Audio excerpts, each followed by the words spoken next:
નમસ્કાર મિત્રો, હું અમિત આપનું સ્વાગત કરું છું એક્ઝામ ગ્રુપમાં. મિત્રો, આજે આપણે બીએમસી ક્લર્કનું પેપર સોલ્યુશન જોશું. તો ચાલો મિત્રો સ્ટાર્ટ કરીએ. Question number 1. Question number 1 change કરું છું. હા, કે ભારતનો જન્મદિવસ 25મી મે રવિવારના રોજે છે. જો બિપિનનો જન્મ 30 સપ્ટેમ્બરના રોજે થયો હોય તો તે જ વર્ષે બિપિનનો જન્મદિવસ અઠવાડિયાના કયા દિવસે હશે? મિત્રો, હોપ છો તમે થોડી ઘણી પ્રેક્ટિસ તો હશે અને આનો જે કન્સેપ્ટ છે એ ક્લિયર હશે. તો હું ડાયરેક્ટ આનું સોલ્યુશન તમને કહું છું કે ભારતનો જન્મદિવસ જે છે ને એ 25મી મે છે, 25 મે, બરાબર. અને એ દિવસ જે છે એ રવિવાર છે, એટલે કે સન્ડે છે, બરાબર. એટલે કે સન્ડે છે એ દિવસે. તો હું શું કરીશ કે 25મી મે છે અને 30 સપ્ટેમ્બર સુધી જોશે. ટોટલ હું દિવસની ગણતરી કરી લઈશ સૌથી પહેલા. તો 25મી મે એટલે કે 25માં 6 એડ કરું એટલે 31 થઈ જશે, એટલે મે મહિનો પૂરો. એટલે આ 6 દિવસ વધારાના અને જૂન, જુલાઈ, ઓગસ્ટ, સપ્ટેમ્બર, ઓકે, આ 4 મહિના મારે ગણતરી કરવાની. એટલે 30 જૂનમાં તો 30 દિવસ હોય છે, જુલાઈમાં 31 દિવસ હોય છે, ઓગસ્ટમાં 31 દિવસ હોય છે અને સપ્ટેમ્બરમાં 30 દિવસ હોય છે. હવે બધાનો આપણે સરવાળો કરીએ તો ટોટલ જે 1 અને અહીંયા 2 આવી જશે, ઓકે, અને અહીં ટોટલ 122 દિવસ થઈ ગયા છે. 122 દિવસ આ ને પ્લસ 6 એટલે 128 દિવસ ટોટલ છે. હવે આ જે 128 દિવસ આવ્યું છે ને એનો મિનિંગ છે કે જો 25 તારીખે રવિવાર હોય, ઓકે, તો 128 નું 7 થી ભાગ કરો એટલે 2 દિવસ એક્સ્ટ્રાના વધશે. અહીંયા જો કઈ રીતે 2 દિવસ એક્સ્ટ્રાના વધશે કે આને હું 18 થી ભાગ કરું એટલે 126 થઈ જશે અને 2 શેષ વધશે. જે શેષ વધે ને એ વધારાના એક્સ્ટ્રા દિવસ હશે. નહીં ખબર પડે અહીંયા જુઓ, 7 ને હું 128 થી ભાગ કરું છું તો 7 એકા 7, ઓકે, અહીંયા 5 વધ્યું. હવે આ 7 ને હું 8 થી ભાગ કરું એટલે અહીંયા 56 વધશે. એ 56 વધશે એટલે 58 માઇનસ 56, તો અહીંયા શેષ શું વધ્યું? 2. તો આ 2 જે છે ને 2 શું કહેશે કે ભાઈ આ 2 જે છે વધારાના દિવસ છે. તો રવિવારના દિવસે એટલે કે 25 તારીખે રવિવાર હોય તો 30 સપ્ટેમ્બરમાં આપણે શું કરી દેવાનું? 30 સપ્ટેમ્બર માટે જે છે રવિવારમાં 2 એડ કરી દેવાનું. તો રવિવાર છે, રવિવારમાં જો હું 2 દિવસ એડ કરું તો 30 સપ્ટેમ્બરે જે છે દિવસ છે ને એ મંગળવાર હશે, ટ્યુઝડે હશે એ દિવસે. ટ્યુઝડે એટલે કે મંગળવાર, બરાબર. બસ આટલું જ કરવું હતું આની અંદર, કે જેટલા પણ દિવસ છે એમની ગણતરી કરવાની અને જે દિવસ આવે એને 2 થી ભાગ એટલે 7 થી ભાગ કરી દો, ઓકે. તો કેલેન્ડરમાં આઉટ કન્સેપ્ટ હોય છે, બધાને ખબર છે. ચાલો આગળ વધીએ આપણે. ક્વેશ્ચન નંબર 2 શું કીધું છે કે પંકજ ઉત્તર દિશામાં 10 મીટર મુસાફરી કરે છે. ઉત્તર દિશામાં સૌથી પહેલા પંકજ અહીંથી નીકળ્યો ઉત્તર દિશામાં, પછી 10 મીટરની મુસાફરી કરે છે અને તે જમણે વળે છે, એટલે પછી અહીં આ બાજુ વળે છે, ઓકે. પછી વળે છે અને 20 મીટરની મુસાફરી કરે છે, ઓકે. અહીં જે છે 10 મીટરની, અહીં 20 મીટરની, ફરીથી તે જમણી તરફ વળે છે અને 25 મીટરની મુસાફરી કરે છે. તો 25 એક કામ કરું છું, આને થોડું નાનું કરી દઉં છું. આ 10 મીટર જેવું છે, બરાબર. આટલું જે છે 10 મીટર પર લઈ લઈએ. હવે અહીંથી ટોટલ 25 મીટરની મુસાફરી કરી લઈએ, અહીં ટોટલ 25 મીટર આપણે ધારી લઈએ, ઓકે. ચાલો, તો આ 25 મીટર થઈ ગયું. આગળ વધીએ હવે. હવે અહીંથી જે છે એ ડાબી તરફ વળે છે અને 15 મીટરની મુસાફરી કરે, એટલે અહીંથી ડાબી તરફ એટલે આમ 15 મીટરની મુસાફરી કરે છે,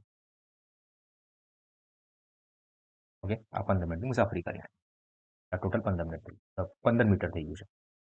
તો પંકજ તેના મૂળ સ્થાનેથી કઈ દિશામાં અને કેટલો દૂર છે? તો જવાબ આપણો જે છે ને ઉત્તર, પૂરબ પશ્ચિમાંતર આવવું જોઈએ, પૂરબ દક્ષિણ, કેમ કે આ બાજુ છે ને, આ બાજુ છે. તો આપણો જવાબ પૂરબ ને દક્ષિણ આન્સર આવવું જોઈએ, પણ ઓપ્શનમાં નથી, એટલે આપણો જવાબ જે છે ને આપેલ એક પણ નથી. અને કેટલુંનું આવશે?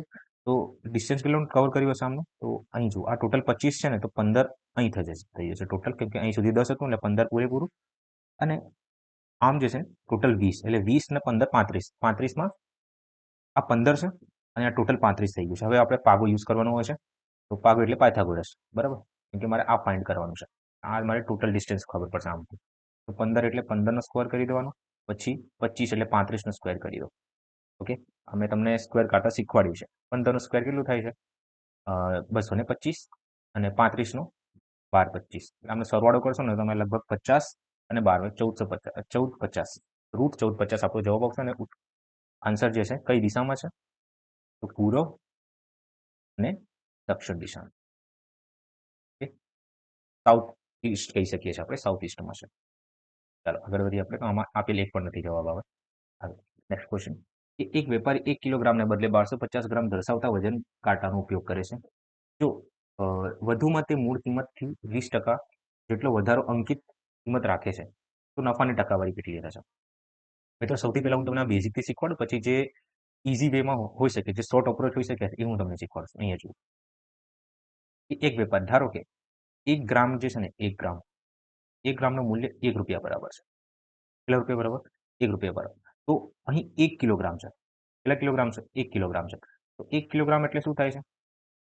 1 કિલોગ્રામ એટલે 1000 ગ્રામ, હે ને? તો 1000 ગ્રામ એટલે 1000 રૂપિયા. 1000 ગ્રામ બરાબર 1000 રૂપિયા. હવે મને શું કીધું છે કે કિલોગ્રામને બદલે 1250 ગ્રામ દર્શાવતા વજન કાંટો ઉપયોગ કરે છે. હવે મિત્રો, અહીં જે છે ને એ કન્સેપ્ટ છે કે દુકાનદાર જે છે ને સામાન જે 1000 રૂપિયાનું આપે છે, પણ ગ્રાહકને શું દેખાડે છે કે ભાઈ હું તમને 1250 ગ્રામ આપું છું.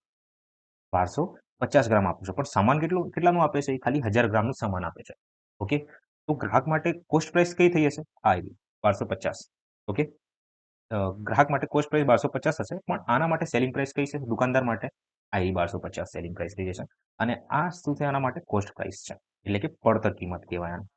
ઓકે, આ પકી છે પડતર કિંમત અને આ વેચાણ કિંમત છે, વેકી છે.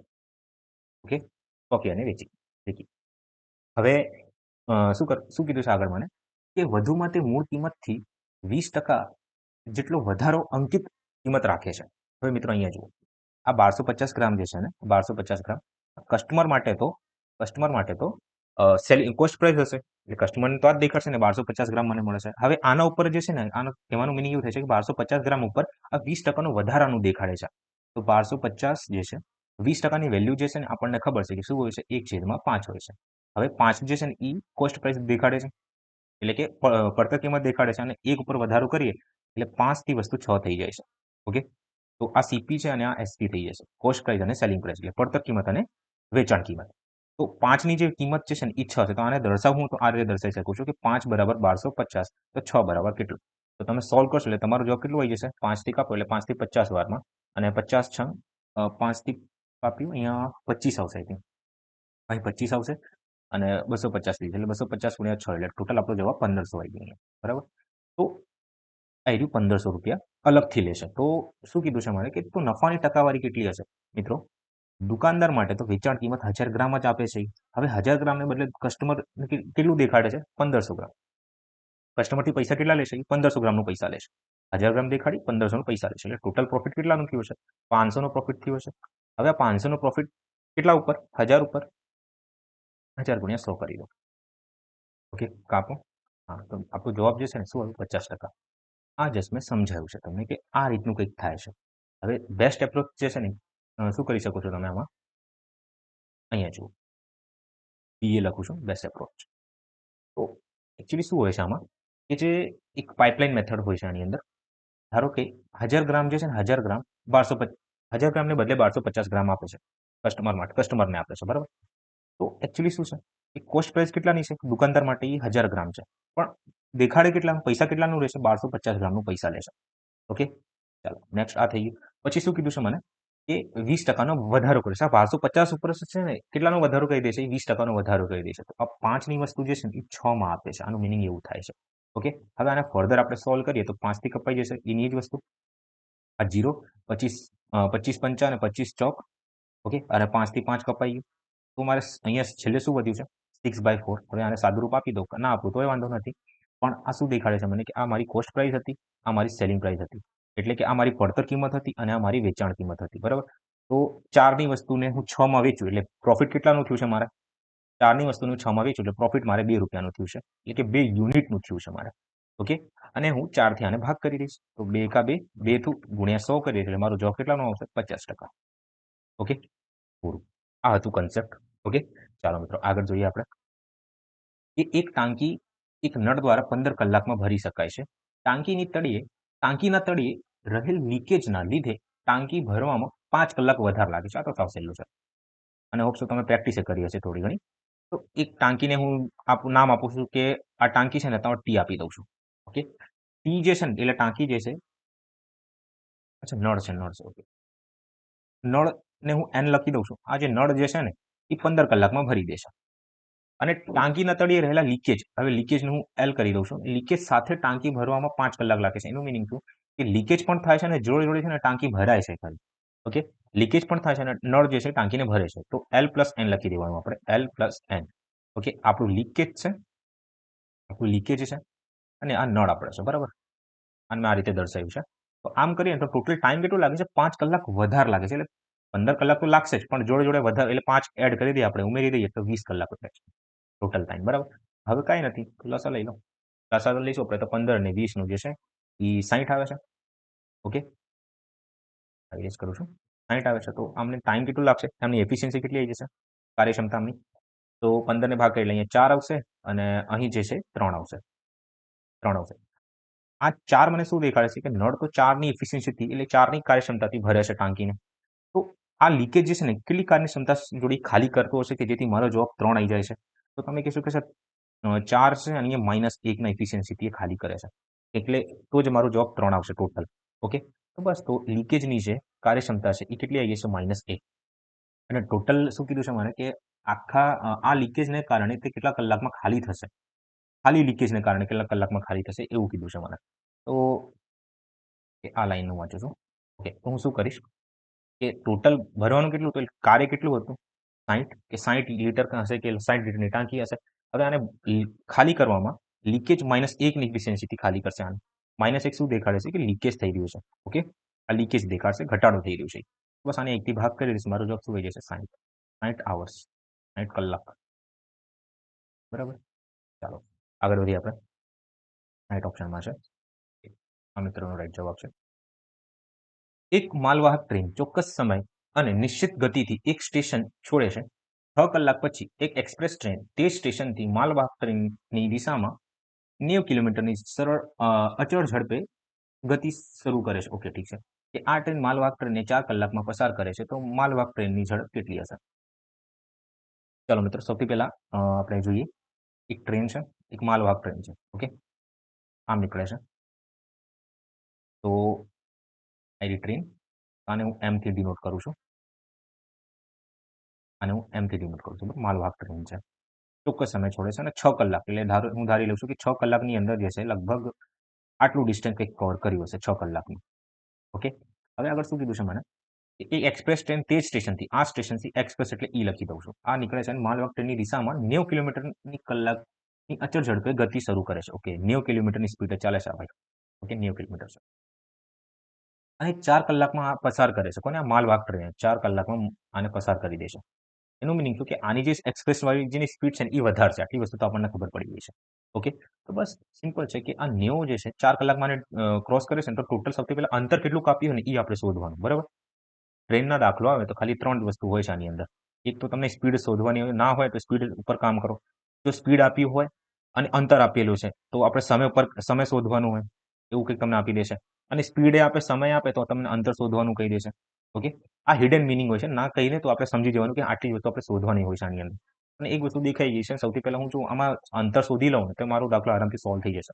આ 90 કિલોમીટર દેખાય છે મને, એટલે આ સ્પીડ દેખાય છે મને અને 4 કલાકમાં આને ઓવરટેક કરે છે. 4 કલાકમાં આને ઓવરટેક કરે છે એટલે ટોટલ ડિસ્ટન્સ કેટલાનું કવર કર્યું હશે 4 કલાકની અંદર? તો 90 ગુણ્યા હું 4 કરું તો મારો જવાબ 360 આવી જાય છે. એટલે ટોટલ ડિસ્ટન્સ જે છે એ 360નું છે. પણ આ 6 કલાક શું થાય છે કે આ 6 કલાક તો ચાલી આ માલવાહક ટ્રેન, પણ જોડે જોડે 4 કલાક વધુ ડિસ્ટન્સ કવર કરશે. 4 કલાક એટલે ટોટલ ડિસ્ટન્સ કેટલાનું કવર કરશે? 10 એટલે 10 કલાકમાં ટોટલ ડિસ્ટન્સ કવર કરશે. પણ ડિસ્ટન્સ કેટલાનું છે? 360નું છે. હવે હું શું કરીશ કે 360 ને જે છે ને 6 4 10, 6 4 10 આને ભાગ કરી દઈશ. આને ભાગ કરશે તો આપણો જવાબ શું આવશે? 36 કિલોમીટર પ્રતિ કલાકની સ્પીડે કોણ ચાલે છે? માલવાહક ટ્રેન છે. ઓકે, માલવાહક. ચાલો, હોપ તો તમને ખબર પડી હશે. આગળ વધીએ આપણે. એ 78 કિલોમીટર પ્રતિ કલાકની ઝડપે જતી 175 મીટર લાંબી ગાડી એની સામેથી 12 કિલોમીટરની ઝડપે આવતી સાયકલને કેટલા સમયમાં પસાર થશે? મિત્રો, લાંબી ગાડી છે. ઓકે, યાદ રાખજો કે જ્યારે પણ તમને આ રીતના શબ્દો દેખાય કે લાંબી ગાડી છે કે ટ્રેન હોય, ઓકે, આ ટ્રેનનું જ્યારે પણ કમ્પેરિઝન કોના જોડે કરવામાં આવે કે કોઈ માણસ જોડે કરવામાં આવે કે કોઈ પિલ્લર હોય ને, થાંભલો હોય, થાંભલા જોડે કરવામાં આવે, બરાબર. થાંભલા જોડે કરવામાં આવે તો એ કોઈ પણ નાની ગાડી હોય કે કાર જોડે કમ્પેરિઝન કરવામાં આવે કે લાંબી કોઈ વસ્તુ હોય, ટ્રેન હોય, એમનું કમ્પેરિઝન શેના જોડે કરવામાં? માણસ કે થાંભલો કે કાર વગેરે કોઈ પણ ગાડી હોઈ શકે. તો હંમેશા આ લોકોનું જે ડિસ્ટન્સ હોય ને, જે અંતર હોય કે આ લોકોની જે લંબાઈ હોય ને આને નિગ્લેક્ટ કરી દેવામાં આવશે. આ લોકોની લંબાઈ ગણવામાં આવતું નથી. ઓકે, તો અહીં શું લખ્યું છે કે મને કે આ 175 મીટર છે. તો 175 મીટર જે છે ને ટોટલ ડિસ્ટન્સ થઈ જાય છે, એટલે કે અંતર થઈ જાય છે. ઓકે, ટોટલ અંતર થઈ જાય છે. અને સામે આવતી સાયકલને 12 કિલોમીટરની કલાકની ઝડપે ચાલે છે સાયકલ વાળી. તો આને ક્રોસ કરે છે, આઈ થિંક એવું લાગે છે ને. હા, સામેથી આવતી. ઓકે, કાર આમ આવે છે અને સાયકલ આમ આવે છે, આ રીતનું કંઈક છે. તો હવે તમને ખબર છે આને સાપેક્ષ અંતર કહેવાય, સાપેક્ષ ઝડપ છે. સાપેક્ષ ઝડપમાં શું હોય છે, ક્યારે પણ આ દિશામાં આવે અને એક આ દિશામાં આવે તો આમાં શું થાય છે, સાપેક્ષ ઝડપમાં સરવાળો થાય છે. અને બંને સેમ સેમ દિશામાં જાવ ને તો સાપેક્ષ ઝડપમાં શું થાય છે, માઇનસ થાય છે. ઓકે, તો બસ આ જ વસ્તુ છે આમાં. તો 175 છે અને પછી શું લખ્યું છે કે 78 કિલોમીટર છે અને 12 કિલોમીટર થશે. તો 78 માં +12 કરી દઈશ. ઓકે, હવે પાછા આ કિલોમીટરમાં છે અને આ ઓકે કિલોમીટરમાં છે, મારે જવાબ સેકન્ડમાં જોઈએ. તો મને આઈ થિંક મિત્રો તમને આ બી ખબર હશે કે આ તો દેખાશે ને, આ દેખાશે લગભગ આ કલર. હા, કે ક્યાંય પણ તમને કિલોમીટર પ્રતિ કલાક લખ્યું હોય, ઓકે, અને કન્વર્ટ કરવાનું કે મીટર પ્રતિ સેકન્ડમાં કરો. ઓકે, જવાબ તમારે સેકન્ડમાં પૂછ્યો છે તો શું કરવાનું હોય છે કે આ કિલોમીટર જે છે ને આ મોટી વસ્તુ તમને દેખાય, કિલોમીટર મોટી વસ્તુ છે અને મીટર જે છે એ નાની વસ્તુ છે. તો આપણે શું કરી દેવાનું કે ક્યારે પણ તમારે મોટી વસ્તુ જોઈએ, મોટી વસ્તુથી નાની વસ્તુમાં જાઓ તો અહીં 5/18 કરી દેવાનું. કેમ કે મારે આન્સર શું જોઈએ, મીટરમાં નાની વસ્તુ જોઈએ, તો ઉપર આપણે 5/18 એટલે નાની વેલ્યુ લખી દેવાનું. ઓકે, અને આવું તમને પૂછે કે મીટર પ્રતિ સેકન્ડથી કિલોમીટરમાં જવું હોય તો અહીં જે છે તમે મીટર પ્રતિ સેકન્ડને 18 વડે ગુણાકાર કરશો અને આને આપણે 5 વડે 18 વડે ગુણાકાર કરશું. ખાલી આટલી વસ્તુ યાદ રાખો ટ્રીક માટે કે નાની વસ્તુ જોઈએ તો હું ઉપર જે છે ને 5 નાનો હોય છે 5 અને 18 માં, તો 5 વડે ગુણાકાર કરીશ. અને જો મારે મોટી વસ્તુ જોઈને તો કિલોમીટર વધારે હોય તો ઉપર હું 18/5 વડે ગુણાકાર કરીશ. બરાબર, તો અહીં જે છે કિલોમીટર છે, અહીં શું લખ્યું છે, કિલોમીટર લખ્યું છે. તો કિલોમીટર માટે હું અહીંયા શું કરીશ કે 5/18 વડે ગુણાકાર કરીશ. આઈ થિંક તો નહીં દેખાય, 5/18 વડે હું ગુણાકાર કરીશ. તો આને હું સોલ્વ કરું ફર્ધર તો 175 છેદમાં આ 90 ગુણ્યા 5/18 આવ્યું છે. તો 18 થી ભાગ કરીએ તો 18 એકા 18, 18 થી 5 વારમાં, અને 5 5 25, 25 થી ભાગ કરીએ એટલે 7 વારમાં. તો મારું જવાબ શું આવી જશે, 7 સેકન્ડ. ઓકે, મારું જવાબ શું આવશે, 7 સેકન્ડ આવશે. ઓકે, ચાલો આગળ વધીએ કે જો 54 63 પ્લસ 54 63, આમાં તો ડિજિટલ સામે કામ નહીં કરે, કઈ કામ નહીં કરે આની અંદર, તમારે કરવું જ પડશે, બીજું કોઈ ઓપ્શન નથી તમારા. ચાલો કેલ્ક્યુલેશનની સ્પીડ હશે તો થઈ જશે, કોઈ ઇશ્યુ નથી. 546.3 છે. ઓકે, તો અહીં તમારો જવાબ 6 9 10 5 4 9 10, 5 4 9 અને 1 10 આવી ગયું. બરાબર, અને 6009.3 આવી જવાબ. હવે આમાંથી મારે કેટલું બાદ કરવું છે, 54.63 બાદ કરી દો એટલે અહીંયા 30 છે, તો અહીં તમારો જવાબ લગભગ 67 આવી જશે. એને 10 67 આવશે અહીંયા, કેમ કે 10 માંથી 3 એટલે 7, અને પછી 12 માંથી 6 એટલે 6, 8 માંથી 4 એટલે 4, અને 9 માંથી 5 એટલે 4. ઓકે, 10 માંથી 5 એટલે 4 આવશે. 10 એટલે 5 5 ચોપન આવશે. અને અહીં કેટલું વધશે, 59, એટલે 5954.67 છે. હવે આમાંથી જે છે ને આ મારે શોધવું હોય તો આમાંથી બાદ કરવું પડશે 599 માંથી. તો 599.3 માંથી 5954.67 બાદ કરો, સેમ વસ્તુ રિપીટ થાય છે. તો અહીં તમારો જવાબ લગભગ શું આવશે, આ 30 છે, તો આ 63 થઈ જશે. 0.63 ઓપ્શનમાં 0.63 વાળો હોવું જોઈએ ક્યાંક, આ હોઈ શકે છે. Let's check. 9 માંથી આપણે વાત કરીએ તો 9 તો ના આવે ને, 8 માંથી 4 એટલે 4, આ જ આન્સર આવશે. Let's check. પછી અહીં જે છે 9 માંથી 5 એટલે 4, તો 44.63 આન્સર આવે છે. 44.63 આન્સર આવે છે. ઓપ્શનમાં નથી ભાઈ, ક્યાંય ઓપ્શનમાં નથી, તો આઈ થિંક આ ક્વેશ્ચન રોંગ છે. ઓકે, આ રોંગ ક્વેશ્ચન છે, રોંગ જ ક્વેશ્ચન છે. ઓકે, ચાલો આગળ વધીએ આપણે નેક્સ્ટ. એ ભૂલ તો નહીં કરીને આપણે 5.463 છે, 0.5463 ના, આ રીતે જ થશે લગભગ 30 સેકન્ડ કે એક મિનિટ બગડી હશે. જવા દો, આગળ વધીએ આપણે કે જો 8 વ્યક્તિ 8 કલાક, આ તો ખબર છે MDH મેથડથી સોલ્વ કરવાનું હોય છે કે 8 વ્યક્તિ 8 કલાકની અંદર અને 25 દિવસમાં કાર્ય પૂરું કરે છે, 25 દિવસમાં કાર્ય પૂરું કરે છે. ઠીક છે, હવે આ જ કાર્ય કરવા માટે 5 કલાક પ્રતિ દિવસ કામ કરીને 10 દિવસમાં પૂર્ણ કરે છે, તો કેટલા વધારે વ્યક્તિની જરૂર પડશે. તો અહીંયા વ્યક્તિ લખી લઉં છું, એમ ધારી લઉં છું. બરાબર, માણસની જરૂર પડે તો 5 થી 5 વારમાં 5 થી 2 વારમાં, 2 થી કાપું 4 વારમાં, અને 32 આપણો જવાબ આવી જશે. ઓકે, 32. ચાલો આગળ વધીએ આપણે, કે અહીં જે છે ને અમે MDH યુઝ કર્યું છે. MDH 1 is equal to M1D2 આ રીતનું હોય છે. ઓકે, આગળ વધીએ. પરીક્ષામાં ઇતિહાસમાં, ઓકે મિત્રો, મેં હમણાં જ એક ટકાવારીનો જે છે ને કન્સેપ્ટ, એટલે વેન આકૃતિ આધારિત જે પ્રશ્ન છે એ અપલોડ કર્યું છે. તો આ ફિક્સ ટાઈપના પેટર્ન હોય છે. અહીં શું લખ્યું છે, આપણે શું જોવાનું, નાપાસ, અહીં નાપાસ છે, અહીં નાપાસ આપ્યું છે. ઓકે, તો વેન ડાયાગ્રામથી આ દાખલા સોલ્વ કરવાનું છે. મેં શું કીધું તમને કે વેન ડાયાગ્રામમાં આ જે બોક્સ બને છે એ ટોટલ કેટલા પર્સન્ટનું હોય છે, 100%નું હોય છે. અને અહીં જે વેન આકૃતિ બનશે, ઓકે, આ જે વેન આકૃતિ છે આ કેટલાનું, આ કોનું છે, નાપાસ વાળાનું છે. તો આ વાળું ભાગ જે હશે ને એ કોનું હશે, પાસ વાળાનું હશે. કોનું હશે, પાસ વાળાનું હશે. તો સૌથી પહેલા જુઓ, નાપાસ વાળાને જોઈએ તો આ 20% છે, આ 15% છે. ઓકે, તો 20 માં 15 કેટલું થાય છે, 35% થાય છે. હવે 35 માંથી બંને વિષયમાં જે છે ને નાપાસ થાય છે કેટલા જણા છે, 5%. તો 5 ને માઇનસ કરી દો તો તમારો જવાબ શું આવ્યો, 30%. હવે આ જે મીંડા એટલે આપણે જે ડ્રો કર્યું છે આ શું દર્શાવે છે કે 30% લોકો જે છે નપાસ થયા છે. 100 માંથી 30% નપાસ થયા છે. તો કેટલા જણા પાસ થયા છે, તમે કહેશો કે 100 માંથી આપણે 30 ને બાદ કરી દઈએ તો આપણો જવાબ 70% આવી જશે. ઓકે, મેં હમણાં જ અપલોડ કર્યું છે 3-4 દિવસ પહેલા. વેન આકૃતિ A to Z એકદમ હાઈ લેવલનું કન્સેપ્ટ છે. ઓકે, બેઝિક એકદમ હાઈ લેવલ ટચ કરાવ્યું છે મેં. ઓકે, તો હોપ સો, હું આશા રાખું છું તમે જોશો. ઓકે, આગળ વધીએ. 20 વિદ્યાર્થીઓની સરેરાશ ઉંમર 14 વર્ષ છે. આ વિદ્યાર્થીઓ પૈકી 16 વર્ષ, ઓકે, યુઝ્યુઅલી આને જે છે ને ઓરલી કરવામાં આવે છે. ઓકે, પણ તો એકવાર હું અહીંયા મેથડથી શીખવાડું છું અને પછી હું ઓરલી કરીશ. બરાબર, અહીંયા શું લખ્યું છે કે વિદ્યાર્થીઓની સરેરાશ ઉંમર 14 વર્ષ છે. તો જુઓ, 20 વિદ્યાર્થીઓની સરેરાશ ઉંમર એ 14 વર્ષ છે. હવે આમાંથી જે છે એક વિદ્યાર્થી 16 વર્ષનો જે છે એ શું કહે છે, વિદ્યાર્થી જાય છે, 16 વર્ષ ઉંમર ધરાવતો જતો રહેશે, અને એના બદલે એક નવો વિદ્યાર્થી આવે છે. એટલે એક માણસ, એક વિદ્યાર્થી જે આવે છે, જાય છે, અને એક વિદ્યાર્થી આવે છે. એટલે ટોટલ હજી જે સંખ્યા છે એ 20 ની 20 જ છે. આમાં કોઈ ફેરફાર નથી. હવે નેક્સ્ટ શું કીધું મને, કે સાફ થઈ ગયું છે, એટલે જાડો થઈ ગયું છે. હવે જુઓ, આ જે છે ને એ 16 વર્ષ વાળો હતો. હવે આની મારે વેલ્યુ શોધવાની છે, અને આમ કરવાથી શું થઈ રહ્યું છે કે 13.8 થઈ જાય છે. મિત્રો, તમે આને સોલ્વ કરશો ને તો આરામથી સોલ્વ થઈ જશે. કઈ રીતે સોલ્વ કરશો, કે આ 20 નો ગુણાકાર 14 જોડે કરી દો. 20 ગુણ્યા 14, આ ટોટલ સરવાળો તમને મળી જશે. બરાબર, આ જે છે ને આ એવરેજ લખ્યું છે, એમાં સરેરાશ લખ્યું છે. આ સરેરાશ છે અને આ સંખ્યા લખ્યું છે. ઓકે, આ સંખ્યા છે અને સરેરાશ છે. તો આનો ગુણાકાર કરો. હવે આમાંથી 16 ને 16 એકા 16, માઇનસ 1 એકા x, બરાબર. હવે ગુણ્યા 20 ગુણ્યા 13.8 કરી દો. ઓકે, હવે તમે આને સોલ્વ કરશો તો તમારો જવાબ આવી જશે ક્યાંક ને ક્યાંક. બરાબર, હું અહીં ઓરલી આને સોલ્વ કરવાનું ટ્રાય કરું છું. જુઓ, આ બેઝિક છે. ઓકે, આજે મેં તમને કીધું ને આ બેઝિક છે. હવે આપણે ઓરલી ટ્રાય કરીએ. શું કીધું છે મને, કે 20 વિદ્યાર્થીઓની સરેરાશ ઉંમર 14 વર્ષ છે. ઓકે, 14 તો છે.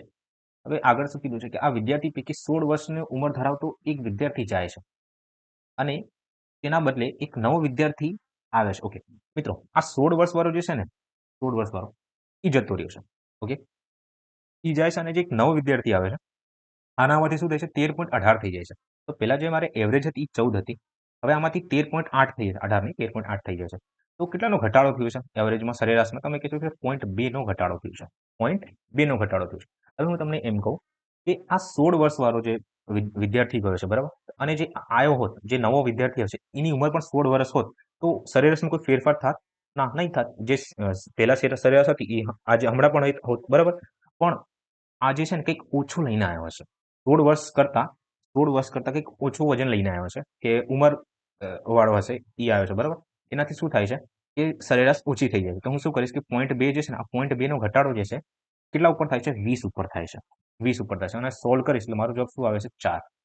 ઓકે, હવે 16 માંથી હું -4 ને બાદ 16 માંથી 4 ને બાદ કરીશ એટલે મારો જવાબ શું આવી જશે, 12. ઓકે, આ હોય છે ઓરલી. મેં ટ્રાય કર્યું છે સમજાવવાનું. ઠીક છે, આગળ વધીએ આપણે.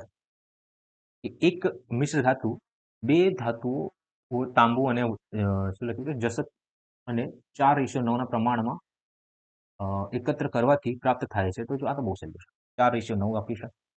ઓકે, આ શું લખ્યું છે, તાંબુ છે, અને આ જસત છે એટલે જે લખીશું. બરાબર, પછી જો તે મિશ્ર ધાતુના એક જથ્થામાં જસતનો ભાગ 54 કિલો હોય, તો ભાઈ આ જસત 9 જે છે ને, 9 શું દર્શાવે છે, 54 kg દર્શાવે છે.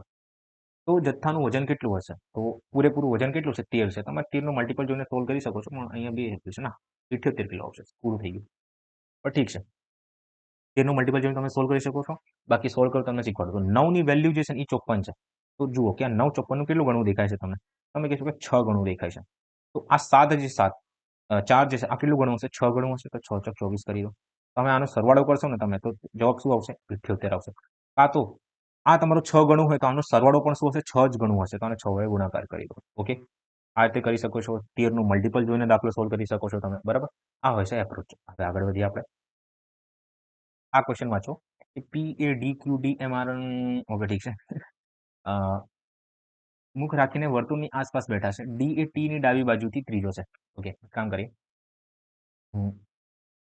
આ રીતે ટ્રાય કરીએ. 1 2 3, 1 2 3, ટોટલ કેટલા જણા છે? 3 3 6 અને 2 8 જણા છે. ઓકે, ચલો. ડી એ ટી ની ડાબી બાજુથી ત્રીજો છે. ડી એ ટી ની ડાબી બાજુ આખા આ વર્તુળ જ છે. આ વર્તુળ જ મેં બનાવ્યું છે. હું બસ આ રીતે ડ્રો કરું છું આને. આ તો તમે આ રીતે પણ કરી શકો છો. ઓકે, ચલો 2 મેથડથી કરીએ. બધું સરખું જ છે. હવે શું કીધું છે મને કે ડી એ ટી ની ડાબી બાજુથી ત્રીજો છે. તમે ત્યાં મૂકી દો. ડી જે છે, હું અહીંયા ડી ને મૂકું છું. ટી ના ડાબી બાજુથી. તો ટી ના ડાબી બાજુથી ત્રીજો એટલે આમની વચ્ચે 2 નો ગેપ હશે. ઓકે, હવે આગળ શું લખ્યું છે કે ટી પી ની જમણી બાજુથી પાંચમો છે. પી ની જમણી બાજુથી પાંચમો હોય છે.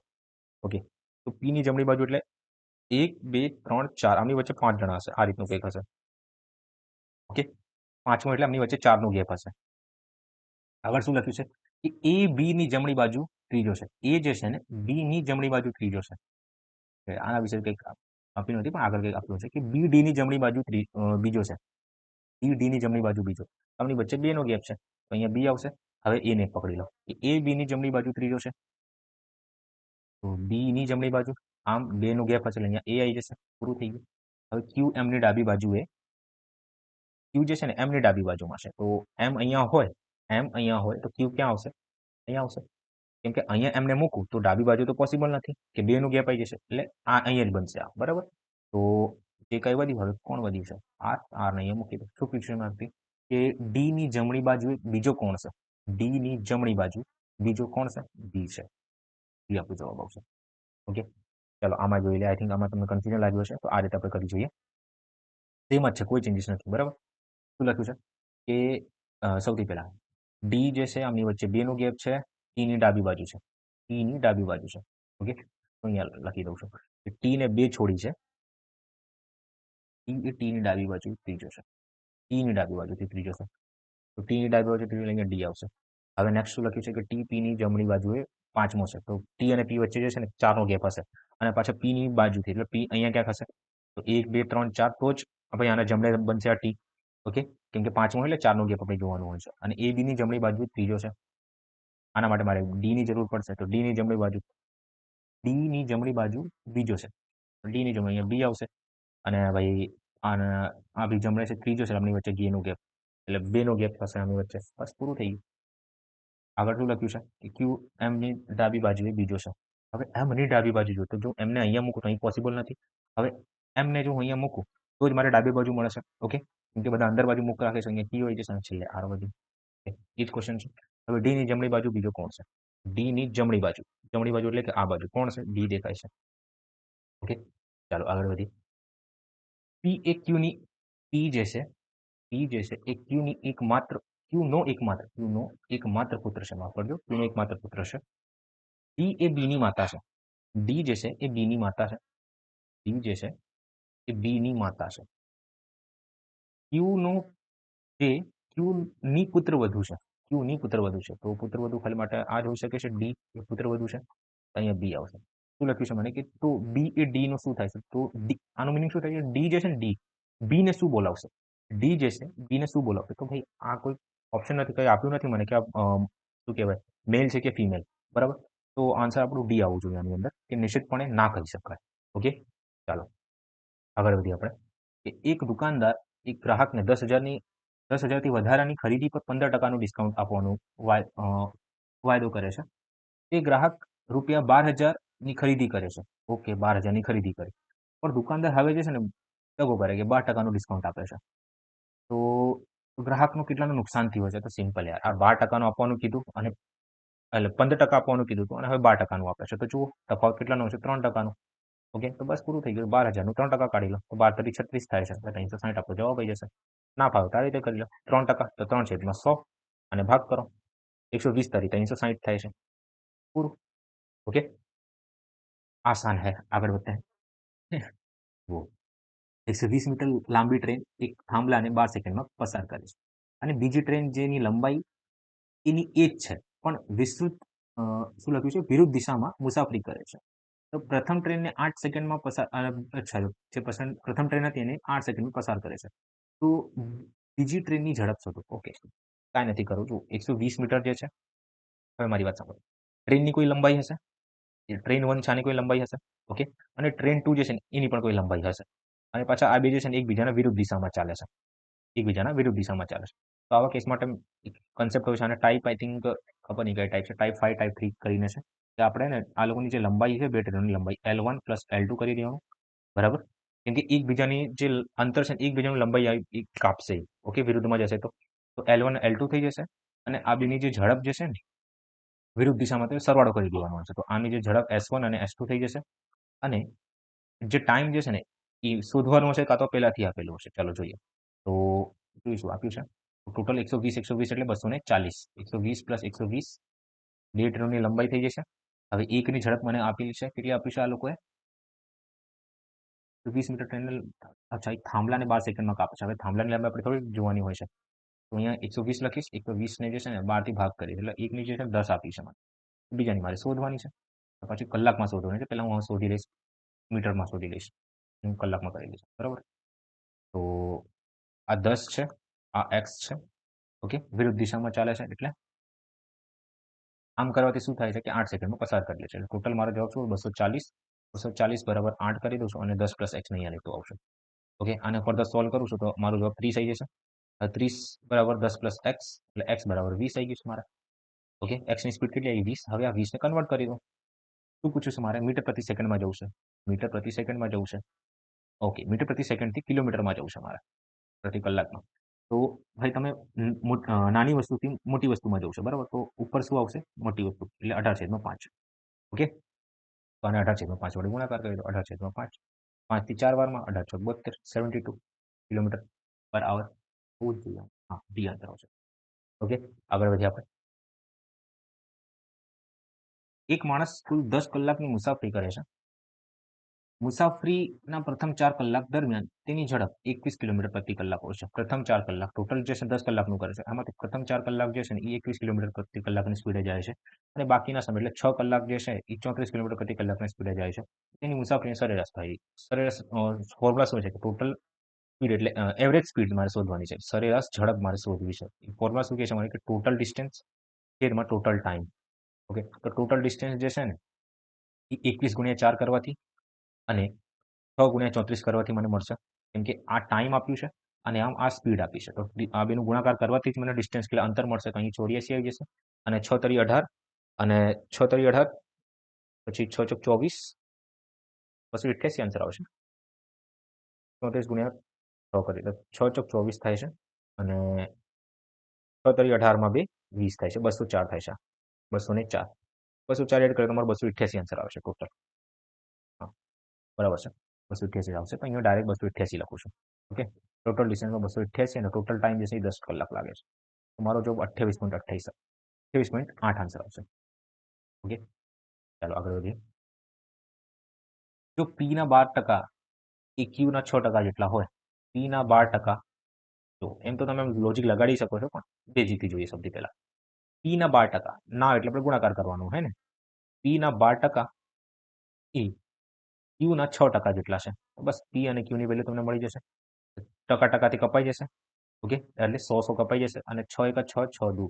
હવે મેં તમને કીધું હતું Q ની વેલ્યુ જે છે ને એ 2 છે અને 1 ની વેલ્યુ P ની વેલ્યુ 1 થઈ જશે. એનું મિનિંગ શું? કે P 1 હોય તો Q જે છે એ બમણો છે, એ 2 છે. એનું મિનિંગ એવું થાય છે. ઓકે, ચાલો આગળ વધીએ આપણે. નેક્સ્ટ હવે શું કીધું છે મેં? તો Q ના 100%. તો Q ની વેલ્યુ જે છે એ 2 મને મળી ગઈ છે. હા, એ 2 ના 100% જે છે એ Q ના કેટલા, P ના કેટલા ટકા છે? 1 ના કેટલા ટકા છે? ગુણ્યા 100 વડે કરી દો. 6 દુ 16 દુ 32% થાય છે.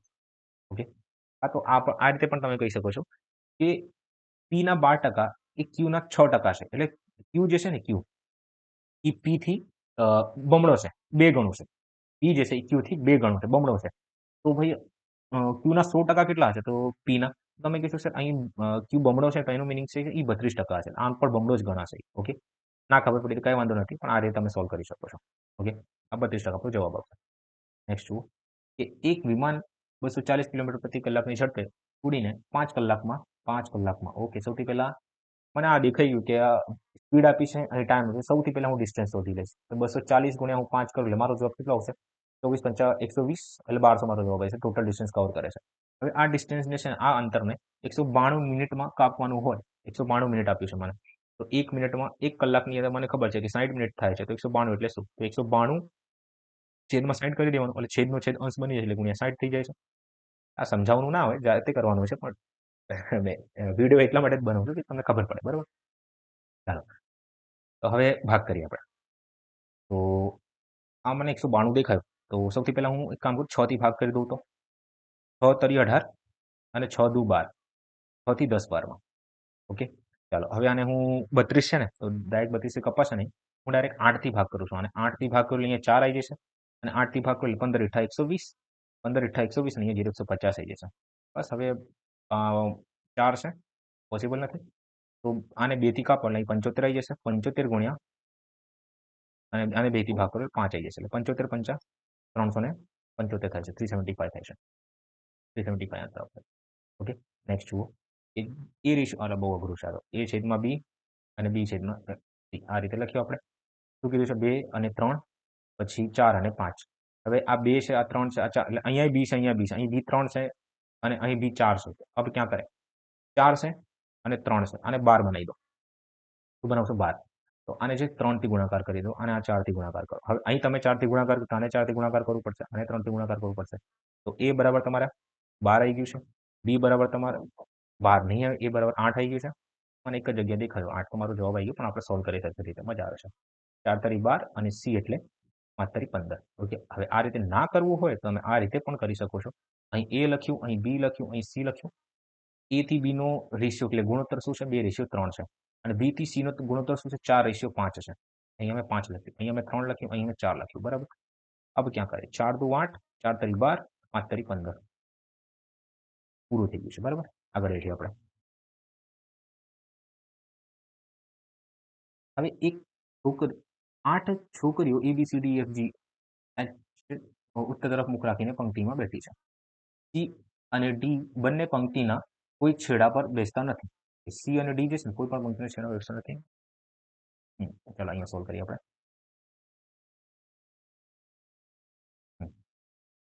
8 વ્યક્તિ, 8 છોકરીઓ છે. સી અને ડી એ બંને પંક્તિના કોઈ પણ છેડા પર બેસતા નથી. ઓકે. એચ એ પંક્તિના જમણા છેડા પર બેસે છે. પંક્તિના જમણા છેડા પર ઉપર છે. એટલે આ બાજુથી છે ને અહીં એચ છે. અહીંયા હું એચ ને લખું છું. ઓકે.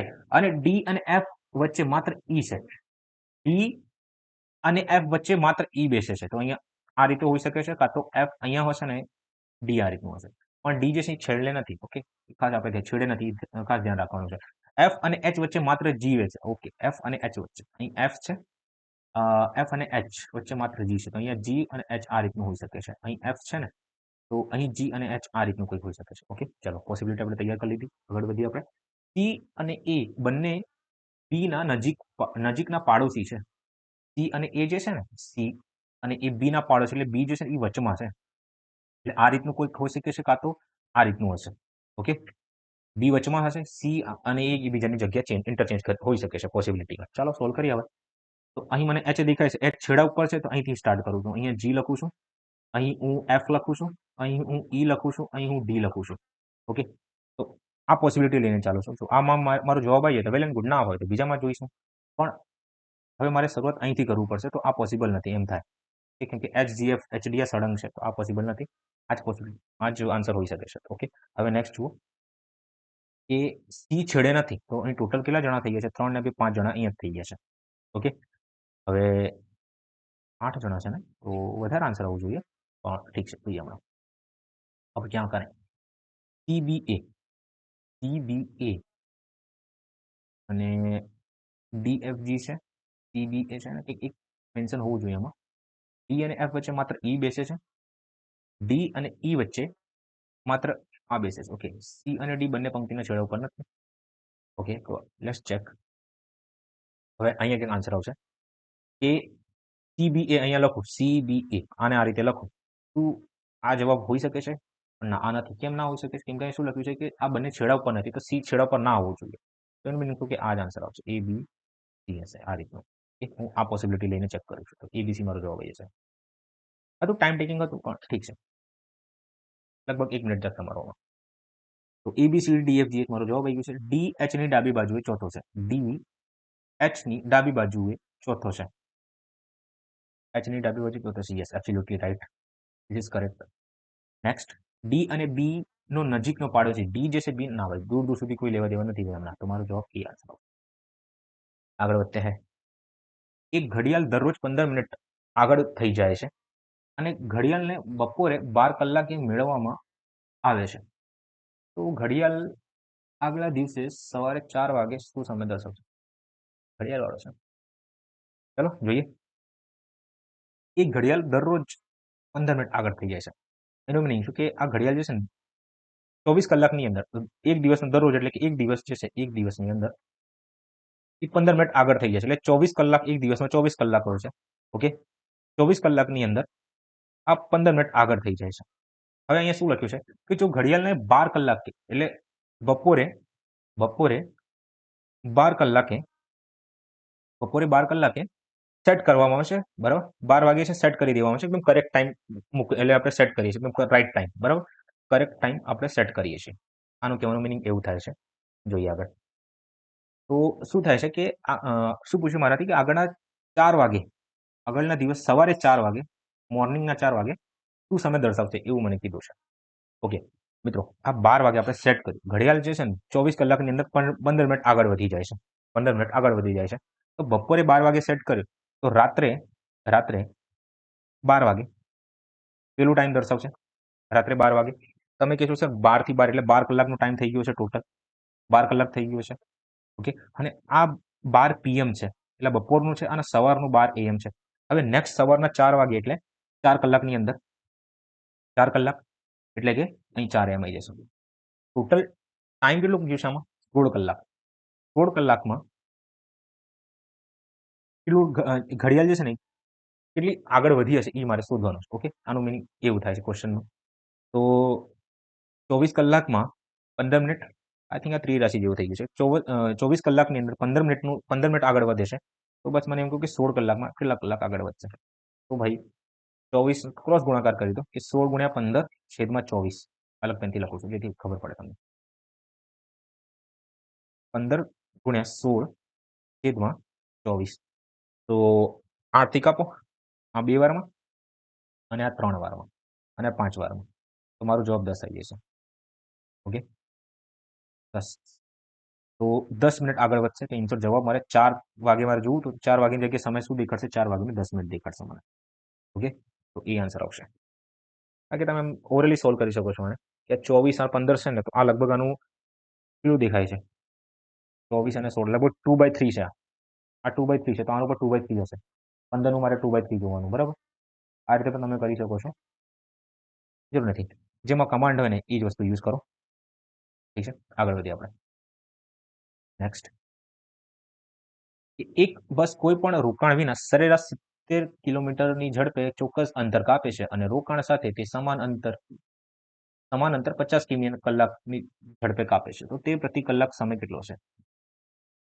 એક ક્વેશ્ચન આ જે છે ને વિધાઉટ સ્ટોપિંગ, આ વિધાઉટ સ્ટોપેજ વાળો ટાઈપનો છે. Without stoppage. Okay, I think બધા તૈયાર જ રાખ્યું છે. આમાં શું હોય છે? ડિફરન્સ આપણે કાઢવાનું હોય છે અને જે રિયલ સ્ટોપેજ હોય વિધાઉટ સ્ટોપેજ એના જોડે ભાગ કરી દેવાનો હોય છે. ઓકે, તો એ જ આપણે કરવાનું છે. એમ જ કન્સેપ્ટ છે. ખરેખર કેવું છે કે આ 70 કિલોમીટરની ઝડપે ચાલે છે રોકાયા વગર, અને જો રોકાય ને એ 15 કિલોમીટર ચાલે છે. એટલે ઝડપે સ્પીડ હોય છે જ્યારે રોકાઈને ચાલે છે. તો તમે જુઓ કે કેટલાનું તફાવત કેટલાનું આવી ગયું છે? પહેલા 70 કિલોમીટરનું જતું હતું, હવે 50 કિલોમીટરની સ્પીડે જાય છે. તો તફાવત તમે કહેશો સર 20 નું આવી ગયું છે. 20 કિલોમીટર પ્રતિ કલાકનું તફાવત આવે છે.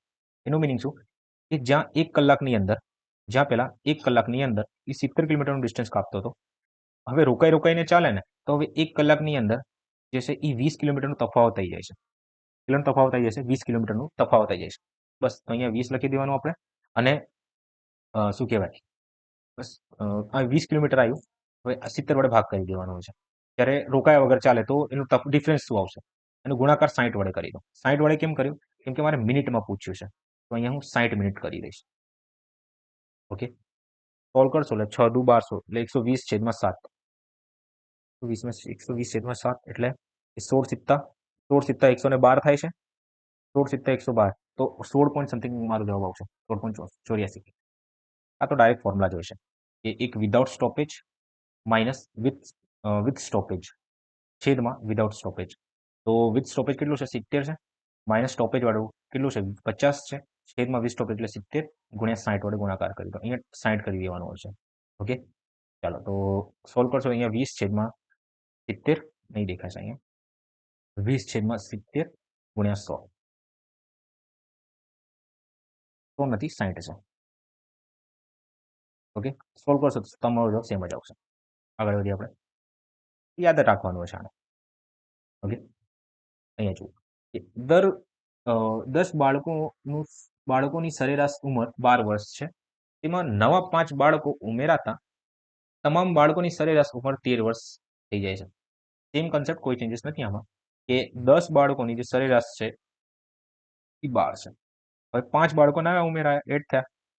ઓકે, હવે આ લોકો જ્યારે એડ થયા છે ને તો સરેરાશ ટોટલ કેટલી થઈ જાય છે? 12 થઈ જાય છે આ લોકોની. ઓકે, તો એ કેટલી બની જાય છે? 13. તો આ કેટલા લઈને આવ્યા હશે એ મારે શોધવાનું છે. ઓકે, આ હું એક્સ ધારી લઉં છું, આને હું એક્સ ધારી લઉં છું. ઓકે, બસ સોલ્વ કરી લો, તમારો જવાબ આવી જશે. ઓકે, આ 5 બાળકોનું સરેરાશ ઉંમર કેટલી હશે? તો આ 120 છે, ગુણાકાર કરવાના. ગુણાકાર કરી 120 જવાબ આવ્યું પ્લસ 5x આ થઈ ગયું છે. આ કોના બરાબર છે? 15 ગુણ્યા 13. હવે કેલ્ક્યુલેશનનો સ્પીડ હોય તો વધારે ટાઈમ નહીં લાગે. ઓકે, તો આ 120 છે અને 13 છે, તો અહીં જવાબ તમારો લગભગ 130 અને 65 એટલે 195 છે. 195 195.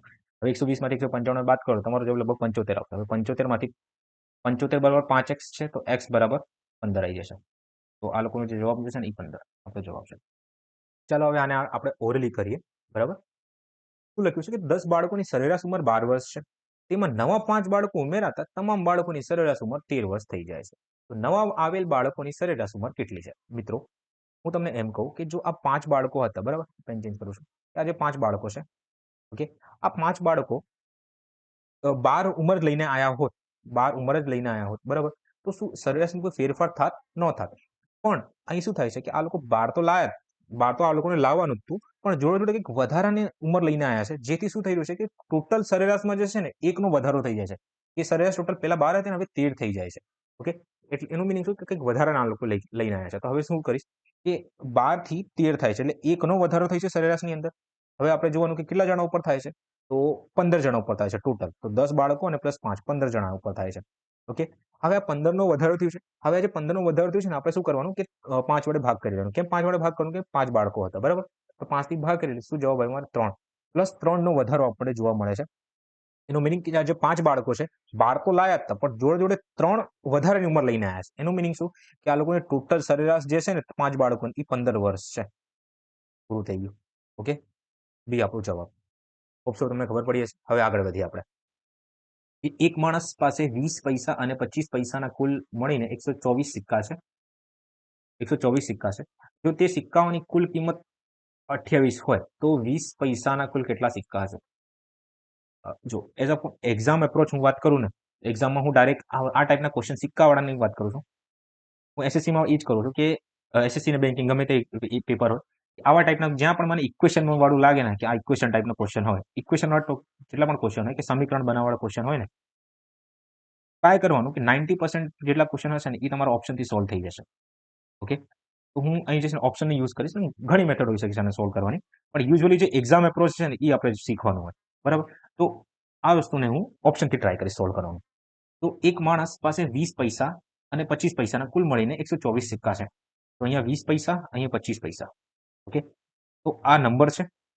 હવે કંઈક સિક્કા છે, હું એક્સ ધારી લઉં છું, આ વાય હશે કંઈક સિક્કા, બરાબર. અને ટોટલ આ બેનું ગુણાકાર કરી ટોટલ આની કોઈ વેલ્યુ આવશે મને. અહીંયા 20x હશે અને આ 25x 25y હશે. ઓકે, આમ કરવાથી આની જે કુલ કિંમત જે છે ને એ 28 રૂપિયા થાય છે. કેટલી થાય છે? 28 રૂપિયા થાય છે. અને આમ ટોટલ ગણતરી કરું છું આ 124 છે. કેટલું છે? 124 છે. તો 20 પૈસાના કુલ કેટલા સિક્કા છે એ મારે શોધવાનું. તો 20 પૈસા એટલે કે 20x મારે શોધવાનું. તો ડાયરેક્ટ મલ્ટિપલ જોઈ લઈશ 20 નું. તો 20 નું મલ્ટિપલ મને ખાલી એક જ જગ્યાએ દેખાય છે. આ રહ્યું, બરાબર? એક જ જગ્યાએ મને મલ્ટિપલ દેખાય છે. તો મારો જવાબ જે છે ને એ 60 આવી જશે. બરાબર? કે તમારે સોલ્વ કરવું ઇક્વેશન બનાવીને તમે સોલ્વ કરી શકો છો કે x પ્લસ વાય જે છે એ 124 છે. ઓકે, અને 20x પ્લસ 25y બરાબર એ કેટલું છે? 28 છે. તો બસ હવે આ બે ઇક્વેશન તમે સોલ્વ કરો તમારો જવાબ આવી જશે. પણ હું નહીં સોલ્વ કરવાનો. અહીં આપણે એક્ઝામ પેપર શીખવાયા છે. બરાબર? 124 છે. તો આપણો જે જવાબ જે છે એ 60 થઈ જશે. ઓકે, 20 નો મલ્ટિપલ જોઈને આપણે સોલ્વ કરી લીધું આને. કાં તો તમે ઓપ્શન મૂકીને જોઈ લો. તો 20 ગુણ્યા હું જો 60 મૂકું, ઓકે, તો આ કેટલું થઈ જશે? 6 દુ 1200 થઈ જશે. કેટલું થાય છે? 1200 થઈ જાય. પણ અહીં જુઓ, આ 1200 પૈસા છે. આ પૈસાની ગણતરી થાય છે. આ પૈસામાં છે. તો 28 રૂપિયા છે. તો 1 રૂપિયા બરાબર 100 પૈસા. તો 28 રૂપિયા બરાબર 2800 પૈસા. તો આ 1200 છે. તો 25 ની વેલ્યુ, વાય ની વેલ્યુ કેટલી હોવી જોઈએ જેથી મારો જવાબ જે છે ને એ 28 હોય છે? તો 25 ગુણ્યા મારે લગભગ કેટલું કરવું પડશે? 16 એટલે 40. અહીં 40, 25 ગુણ્યા 40 હશે લગભગ. ઓકે, તો જ મારો જવાબ જે છે ને એ 100/40 ના 16 હશે લગભગ. અહીં 1600 આન્સર આવવો જોઈએ. 1600 ભાગ્યા 40 કરીએ ને આપણે 25. તો 25 100/48 કેટલા સિક્કા હોવા જોઈએ? તો અહીં કેલ્ક્યુલેશન કરી જોઈએ આપણે કે 1600 25 25 માંથી 1600 ને ભાગ કરજો જરાક. તો 25 છંગ 150. અહીં કેટલું આવશે? 104 64 64 64. એટલે અહીં પણ તમે ચેક કરી શકો છો. અહીં મેં 20 લખ્યું, બરાબર? કેટલું લખ્યું છે અહીંયા? 60. હવે 60 માં મારે કેટલા જોઈએ વધારે? 64. સિમ્પલ છે. તો અહીં 64 આન્સર આવશે. ઓકે, x બરાબર 64, y બરાબર 64 સિક્કા જોઈએ. અમારા આન્સરથી લેવા દેવા 60. ઓકે, તો હોપ સો તમને આ એપ્રોચ ખબર પડી હશે. ઓકે, અને one last thing, thank you for watching. અને જો તમને ખબર ના પડી હોય તો ચોક્કસ મને ટેલિગ્રામ ઉપર જણાવો. Okay, thank you for watching. મળીએ આપણે. જય શ્રી કૃષ્ણ.